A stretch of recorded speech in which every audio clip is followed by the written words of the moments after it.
Halo, halo, halo. Halo. Kembali lagi di Gisian Family. Ya.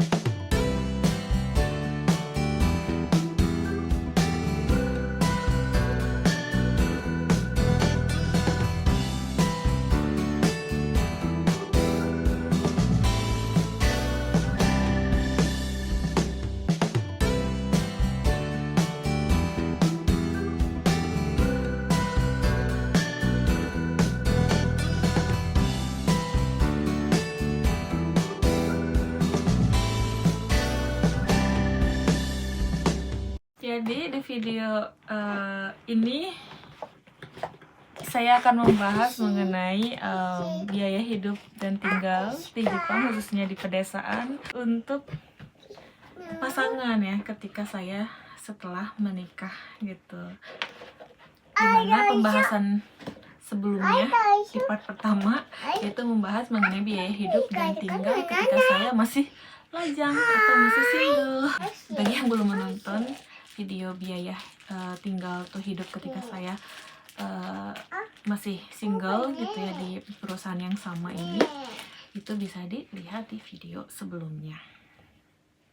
Pertama informasi dulu, jadi saya itu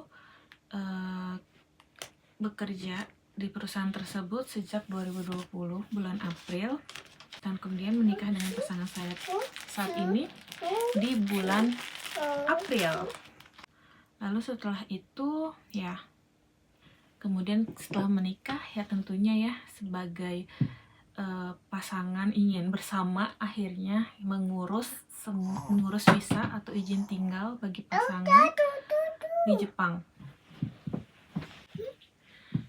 Dan saya ya mengurus izin suami saya untuk tinggal di sini itu sendiri. Dan untuk videonya seperti apa dulu ketika pandemi, syarat-syaratnya apa aja itu ada di video terpisah, silahkan dilihat.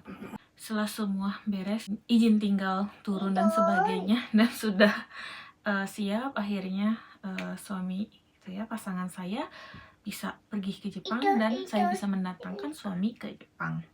Pada saat itu sebelum suami saya ke Jepang ya, di asrama karyawan untuk yang single, dan biaya hidup, biaya sewa dan sebagainya sudah dijelaskan di video sebelumnya gitu ya.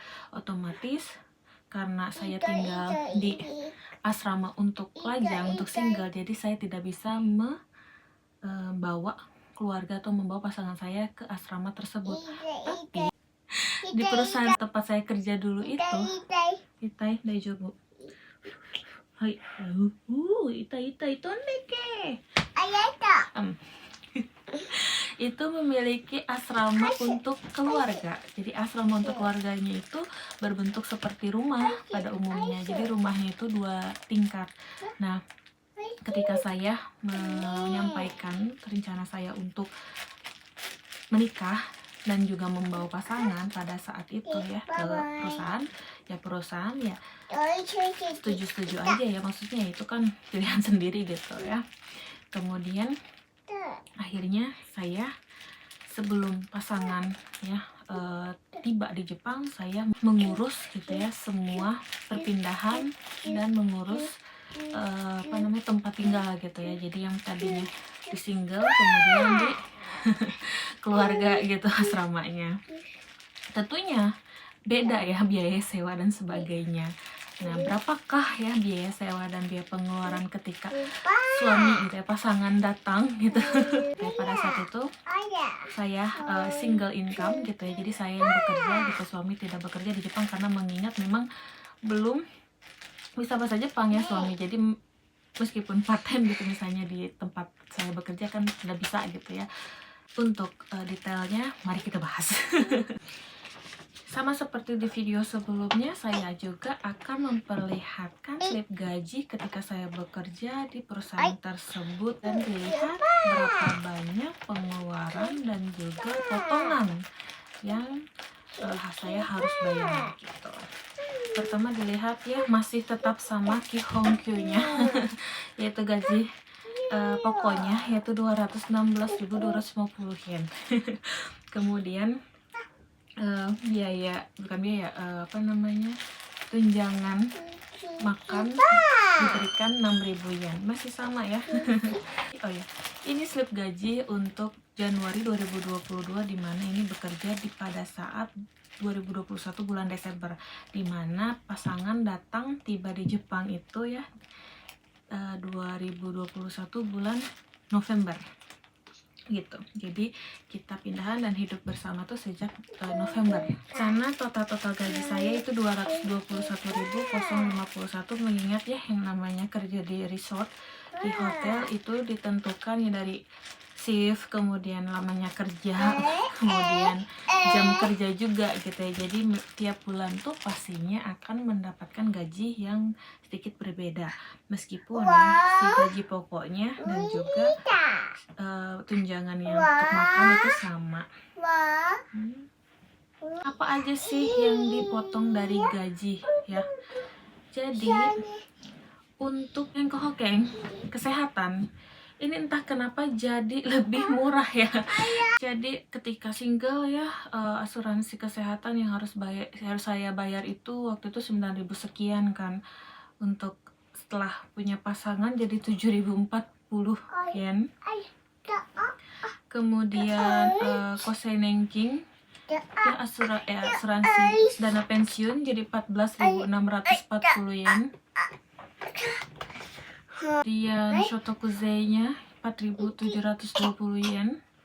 Kemudian Juminzei ini tuh dipotong per bulan dari gaji untuk selama 1 tahun, dan untuk tagihan tahun tersebut itu berdasarkan gaji tahunan tahun sebelumnya, seperti itu. Kemudian yang berubah adalah biaya sewanya. Ketika single biaya sewa saya itu 22.000, itu termasuk biaya utilitas dan juga biaya manajemen. Nah, untuk asrama untuk keluarga itu biayanya per bulan itu yaitu 37.000 yen. Jadi itu sebuah rumah ya 2 lantai. Rumah 2 lantai yang isinya ada 3 kamar, dapur, kamar mandi dan sebagainya ya. Kemudian di sini tuh Konetsuhi-nya biaya air. Biaya airnya tuh 1.680 yen. Ini tuh sesuai dengan pemakaian.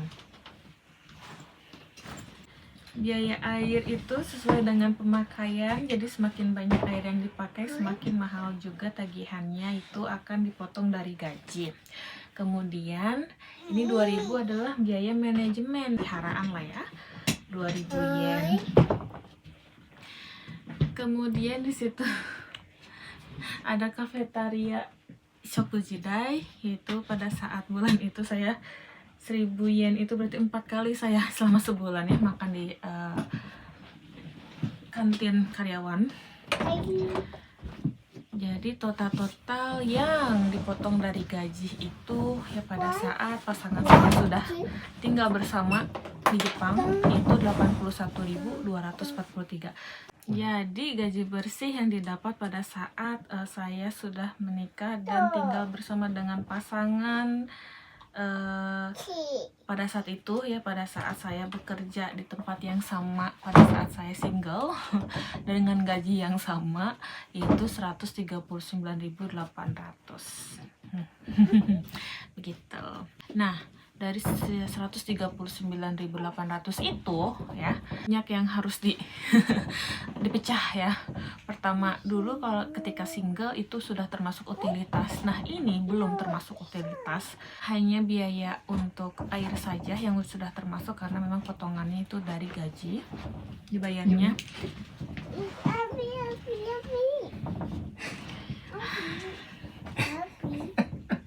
Utilitasnya yang belum termasuk apa yang beda ya dengan ketika saya single dan masuk ke asrama untuk single.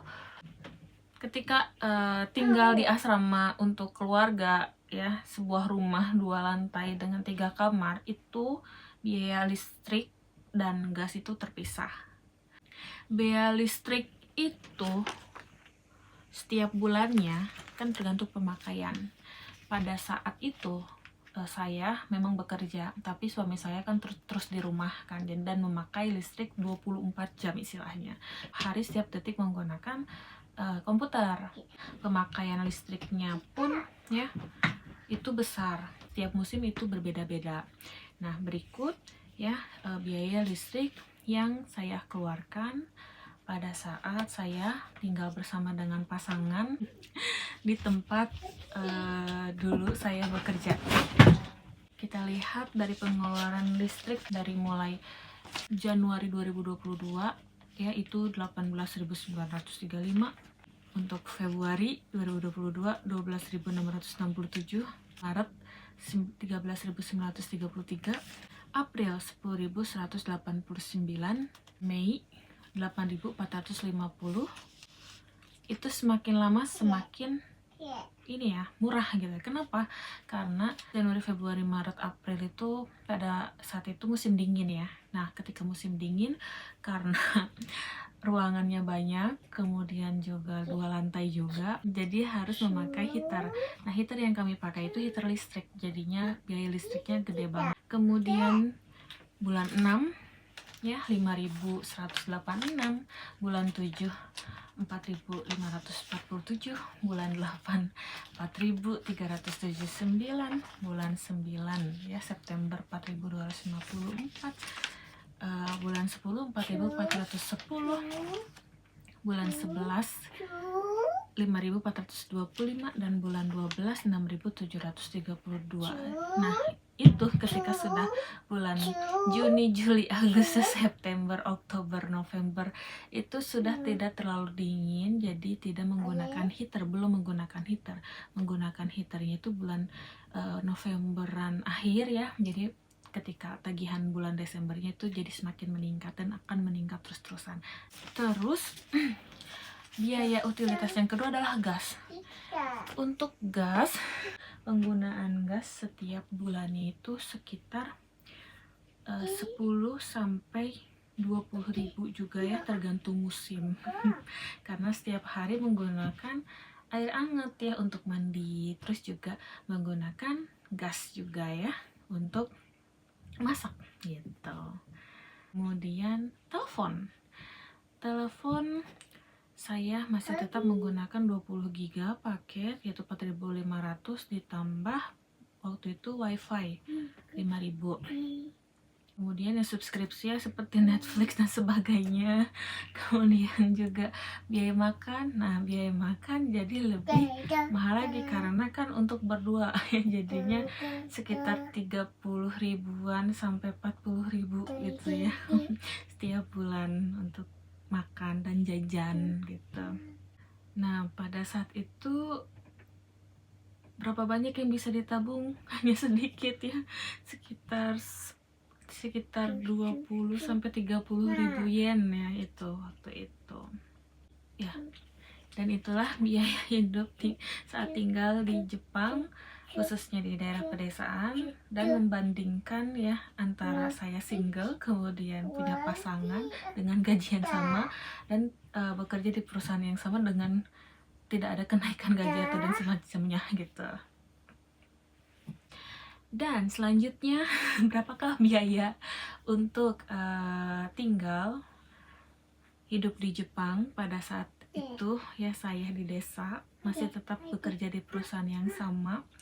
Saya akan jelaskan, saya akan ceritakan di video selanjutnya di part ketiga. Terima kasih, selamat menonton dan semoga bermanfaat. Bye bye.